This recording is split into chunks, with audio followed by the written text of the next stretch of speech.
Here's my 4 little chickens I got. I've had a lot of chickens through the years, and when I was little I started raising chickens, and one of the main reasons was just because there were so many on Dorothy's farm. And right now we just got 4, but we've got some little chicks in here that I will let you check out now. The little chicks always make me think of the Wizard of Oz when, of course, in the movie, the first scene we see is when she's meeting Auntie Em and Uncle Henry on the back porch, and they're counting the little chicks, and Dorothy takes one and holds it up to her cheek. That's what I always do when I have a little baby chicken. I just like to hold them and hold them up close, and they're just so cute, I think. So now I'll go in here and let you see our little baby chicks. Here's our little babies. We had 10, but one of them died like the first night we got them. These are cute. They were a little smaller when we first got them. They're kind of dirty right now. They need to be cleaned up a little. But I love little chicks. I think they're just so cute. And these are buff Orpingtons. This is actually the kind that Dorothy has in the movie Return to Oz. So I'm sure I'll name one Bellina. I'll probably just name them all Bellina, because they're all going to look alike anyway when they get big, and I won't know which one's which.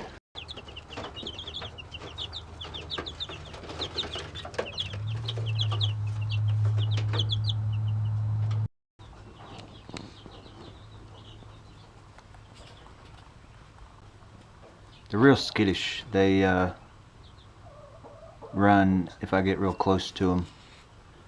They used to be a little more friendly, and I don't know what's got all up in their little problem, but I like to aggravate them. Sometimes I'll pick them up just because they hate it, if I can catch them. Usually I can catch them when they get up on the roost at night. The little spotted black and white one, my niece named her Pigeon. So that's Pigeon right there at the little door. And we usually let them out to run in the yard, but sometimes we don't. We just let them stay in their run out through the back there that you see. Here she comes. She's really cute. Look how dirty their water is. I need to clean their water. They get it dirty. I could put clean water in there and it'll be dirty like that in like a couple of days. I usually clean it. I'm not just saying that just because I'm videoing it, but anyway, there they are. And hello, Pigeon. Alright, so I am going to actually start my Dorothy house videos.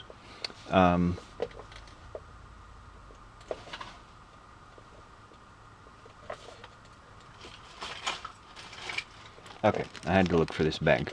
Alright, so I've got all these little miniatures that I've already bought. I got lucky. A friend of mine gave me a bunch of these, and then some of them I've bought and some of these I've had. So I'm just going to dump this out and kind of get a look at what I've got so far.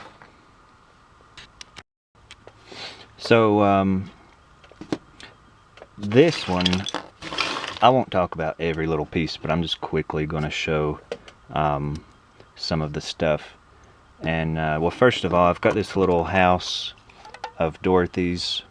I made this, and the one I make will be basically this same thing, but just in like 1/12 scale.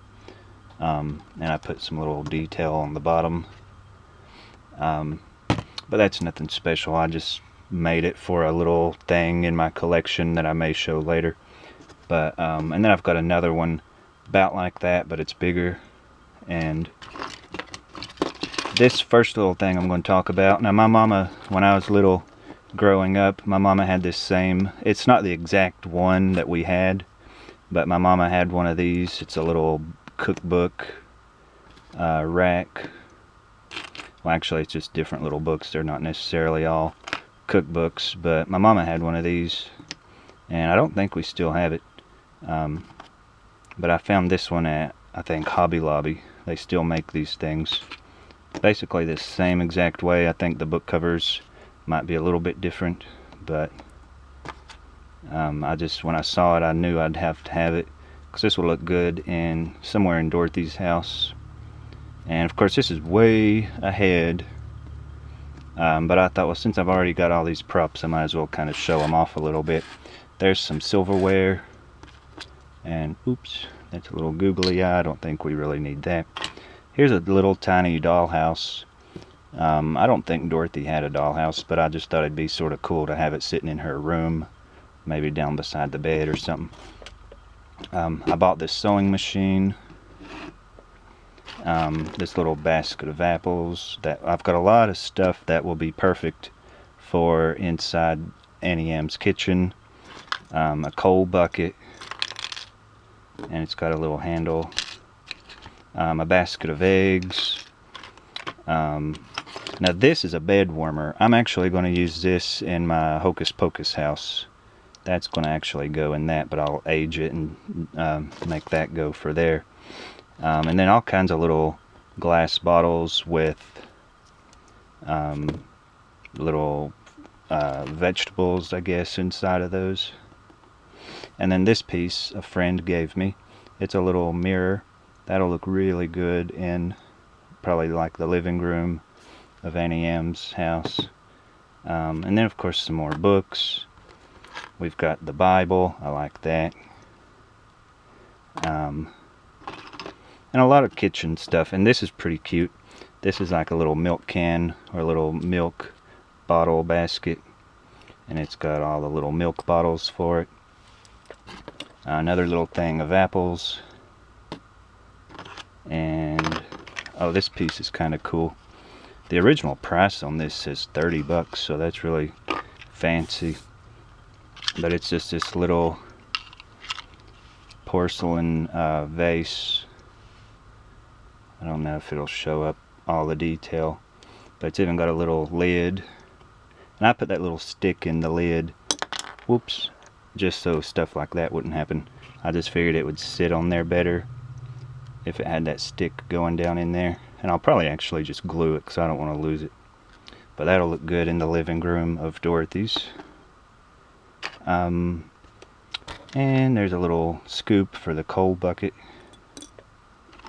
Oh, and this is for the Sanderson sister house. They actually have something very similar to this hanging from the ceiling, so I'm going to hang that in the Sanderson sisters house. And we got these little food cans, a bunch of those, like corn, different little things. And that little rolling pin. I think this came with something that I bought for the Sanderson sister house, but of course this is way too modern for that, so this will go in Annie M's kitchen. And several other little things here, just more books and cans and eggs. I've got to make a little basket for the eggs to go in. And then this little thing, whatever that is, I think it looks like a little pie or a cake or something. So I'll sit that on like a little plate or something. So I've got a good start to my little Dorothy house props. And I just wanted to show those. And I'll show my Munchkinland model. And just, you know, just an early little teaser video, just getting started on the Dorothy house. Alright, and one more thing before I go. I did want to show this little potbelly stove. I'd forgot to show that, and also these two little doilies that are still in their little packages. I've found those. The stove, I'm not sure if that's the right scale. It looks kind of small, but I might still use it. If not, I'll give it to another dollhouse person or something. And then these little cans of food. Some of these are really good. Some have these little silver tops and are really detailed, has real clear, sharp labels. And then some of these are a little cheaper made. They're not as sharp of a label, and also the top is not, they're just wood, they're not silver. So I may go ahead and paint these silver just to look a little more real instead of just like a piece of cork or whatever this is. Alright, I thought I was done, but I've got to do one more thing. People tell me if, now this is 1/12 scale figure, so does that look too small to that figure? I think it's the right scale, because even in real life I have been around little stoves like this, and they can be that little. They don't have to be real big. So I think it looks good. So I don't know. This is my model that I started, gosh, I'm not sure how long ago this was. I started this probably 12 years ago, and I have just never gotten the mood to want to finish it. Hopefully one day I will. Now this did have the yellow brick road, but this is that foam board that I use, and if you let that foam board get damp, that paper will start to buckle, like bubble up, and that's kind of what happened to this. That paper got real wavy, so I had to just rip all that out, and I'm going to have to think of something to do here that will fill in this crack and give me a nice surface to repaint all that. But that's part of what discouraged me from this, was when that happened. It just made me not want to even work on it. And then over here you've even got the little witch's feet coming out from under the house, which one of them's got a little the paint scratched off. This was in the loft of my daddy's tool shed for a long time, because I quit working on it and I just wanted it out of the house and out of my way, so I just stuck it in a loft, and that's when it got damaged. So I brought it back in because I thought I didn't really want it to get damaged any worse. So anyway, I just wanted to show this, and hopefully one day I'll work on this more.